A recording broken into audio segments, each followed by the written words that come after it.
Bonjour à tous. Vous vous êtes déjà imaginé, Mashiach arrive, comment le monde va être, puis après il y a la résurrection des morts. Mais après, jusqu'à quand on va vivre? Est-ce qu'on va vivre éternellement? Ou bien on va mourir peut-être plus âgé, en bonne santé? Ou bien on va vivre éternellement?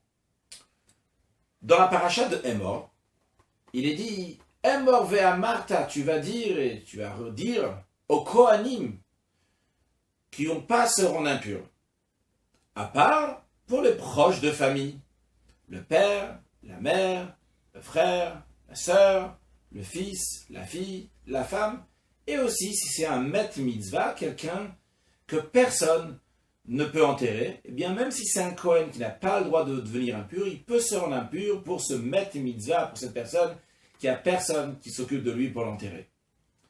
Pourquoi il écrit est mort vers Martha, dire et tu vas dire. Le Midrash explique qu'il y a deux paroles parce que c'est pour deux moments différents. Il y a une parole pour la période dans laquelle on se trouve, de nos jours, dans laquelle il y a la mort, et donc le Kohen des fois doit se rendre impur. Par contre, le Midrash dit, la deuxième fois qu'on dit Vea Martha, tu vas dire au Kohen que le Nefesh lo itam be'amav, il ne va pas se rendre impur pour personne. Ici, ça prend dans le sens littéral. Et c'est pour la période messianique, lorsqu'on va vivre à l'éternité, comme le prophète dit, Bila Mavet la Natsar, que Dieu va avaler littéralement, va enlever la mort à l'éternité. Aujourd'hui, approfondissons pourquoi il n'y aura plus de mort lorsque Mashiach va venir de manière plus précise après la résurrection. Pourquoi? Alors pour cela, en vérité, on va demander une question dans le sens inverse. Pourquoi la mort existe? Pourquoi l'homme ne vit pas à l'éternité? Pour cela, repartons au premier être humain, Adam Arishon, qu'on appelle Adam en français, qui était dans le paradis. Et Dieu lui a dit de tous les arbres qu'il y a ici, tu peux manger, sauf un arbre, l'arbre de la connaissance. Évidemment, Adam, il a mangé justement de l'arbre de la connaissance. Dieu lui avait prévenu, il lui a dit, le jour que tu en mangeras, tu vas mourir. Donc, c'est ce qui est arrivé, une fois qu'il en a mangé, Dieu lui a dit, tu vas mourir. Bon, il n'a pas fait mourir tout de suite, Dieu lui a donné encore 930 ans. Mais, il a dit dorénavant, tu vas mourir. Sa femme aussi, elle va mourir. Sa descendance va mourir. Tout le monde va mourir à partir de ce moment-là. Pourquoi? C'est une punition que Dieu a donnée à Adam? Non, ce n'est pas une punition, c'est une conséquence de ses actions. Avant la faute de l'arbre de la connaissance, le mal et le bien existaient dans le monde, mais avec une identité qui est tout à fait séparée. On voyait ce qui est mal et ce qui est bien, évidemment. On fait ce qui va faire ce qui est bien. Mais lorsque Adam a pris de l'arbre de la connaissance, un arbre que Dieu lui avait interdit de manger, un arbre que pour lui était impur et mauvais, et il en a mangé, à partir de ce moment-là, il a mélangé du mal dans le bien, dans son être humain qui était entièrement bien. Il a mélangé le mal et le bien.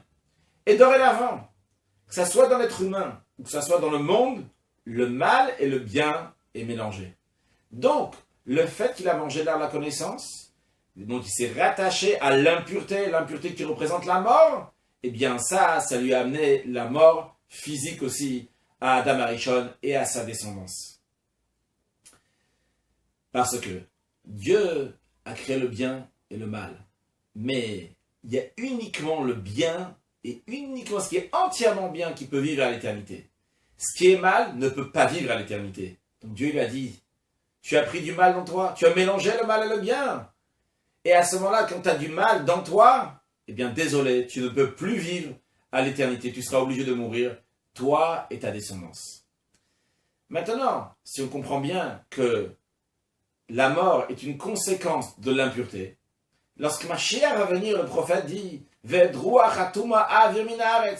que l'esprit d'impureté, je vais enlever de la terre. Dieu va éliminer l'esprit d'impureté. Il n'y aura plus de mal dans le monde.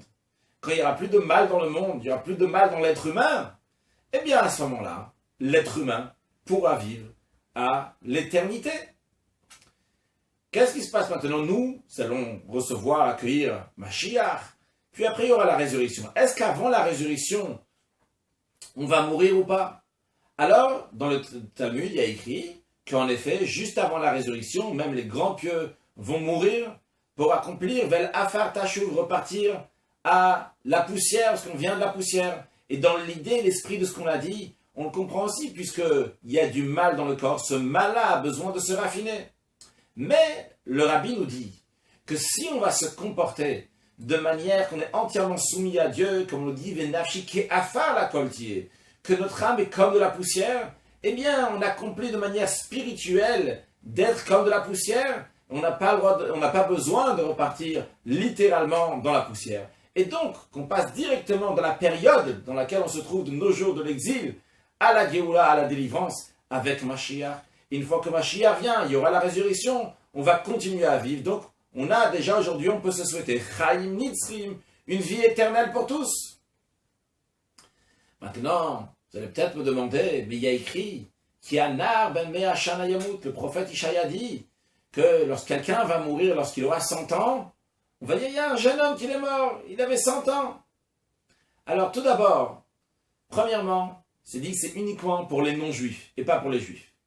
Et deuxièmement, même pour les non-juifs, c'est pas une mort littéralement physique, mais c'est descendre de niveau, et bien sûr après il peut remonter, mais c'est une descente de niveau qui pourrait arriver. Qu'est-ce que ça veut dire descendre de niveau? On va prendre un exemple.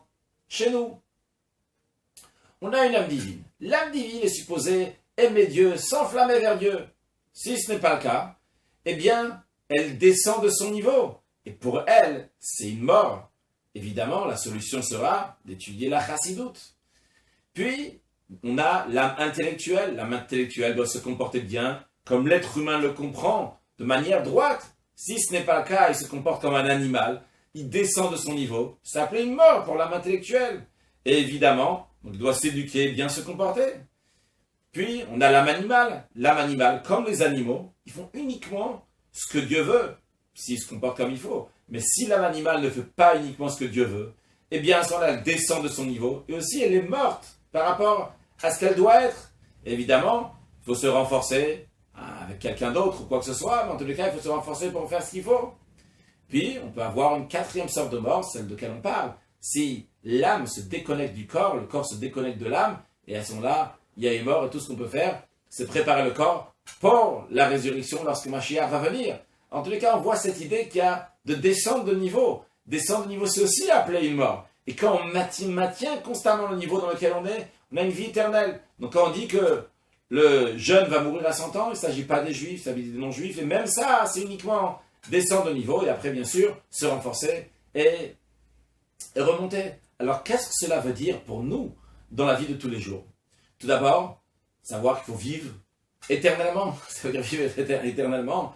Peut-être le corps, je ne sais pas comment faire pour que le corps va vivre éternellement, mais l'âme divine qu'il va vivre éternellement, l'âme intellectuelle vivre éternellement, l'âme animale, ça on le sait, ça veut dire qu'il faut se renforcer constamment. Puis, deuxièmement, aussi savoir que tout ce qu'on fait aujourd'hui, c'est une préparation pour ce qu'il va y avoir lorsque Mashiach va venir. Donc, aujourd'hui, on prépare la résurrection des morts. Et lorsque déjà aujourd'hui, on se met dans une situation dans laquelle on efface totalement de nous l'impureté, c'est-à-dire qu'on se met dans un stade, on se met dans une situation, même si ce n'est pas toute la journée, mais un moment, une heure, une minute, dans lequel on se met entièrement, on oublie tout le mal qu'il y a. On dit maintenant, je vais faire uniquement du bien et uniquement pour Dieu, je me dépasse, je sors de moi-même. Que ce soit une minute d'étude de la Torah, que ce soit une minute de prière, que ce soit une minute de mitzvah, ou que ce soit même une minute dans laquelle je fais des choses simples, ordinaires, comme manger, boire, dormir, mais je les fais parce que Dieu il a demandé de les faire. Et à plus forte raison, lorsque je vais aider un autre être humain ou un autre juif, en disant des bonnes paroles, en disant des louanges, en disant une éloge à un autre, donc lui faire plaisir, faire quelque chose de bien à quelqu'un d'autre. Et à ce moment-là, je ne le fais pas pour mon intérêt, pas parce qu'il va me retourner vers moi, mais uniquement parce que Dieu m'a demandé de le faire. C'est-à-dire, j'ai enlevé de moi cet esprit d'impureté et je prépare cette époque messianique dans laquelle Dieu va enlever toute impureté du monde et la vie sera à l'éternité pour les êtres humains. Une excellente journée.